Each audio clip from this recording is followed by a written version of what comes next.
how the legislation has changed is currently, as a pension fund member, you pay 7.5% of your pensionable salary to the fund. Now, if that comes to 100 Rand, it means that 100 Rand is deducted from your salary, and then we tax your salary. So you pay slightly less tax because you don't pay tax on the 100 Rand that we've already deducted. In future, after 1 March, the legislation has changed to allow us to now deduct up to 27.5% of your total taxable income and pay it across to a retirement fund of some sort. Okay, now that can be a retirement annuity, a pension fund, or a provident fund.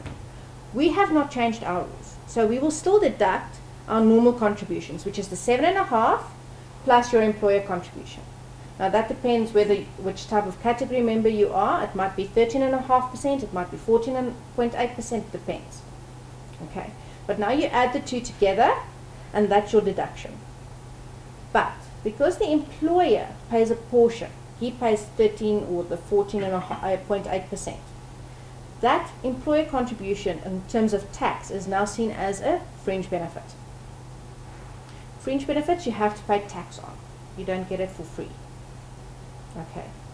So you pay the tax on the fringe benefit, but because you get the tax deduction as well, there's no effect. Okay. So you still only get the advantage of the 7.5% that we pay into the fund. So that's why I'm saying for a pension fund member, there's no change. Does that make sense? A bit more.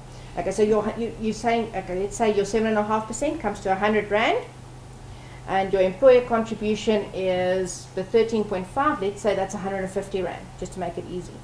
Say the fringe benefit tax is 10 Rand, so 140, you'll pay the 10 Rand tax there, but we give it back to you because it's a deduction, so you get the 10 Rand back. So there's a null effect in terms of tax. The University of Johannesburg. Rethink, reinvent.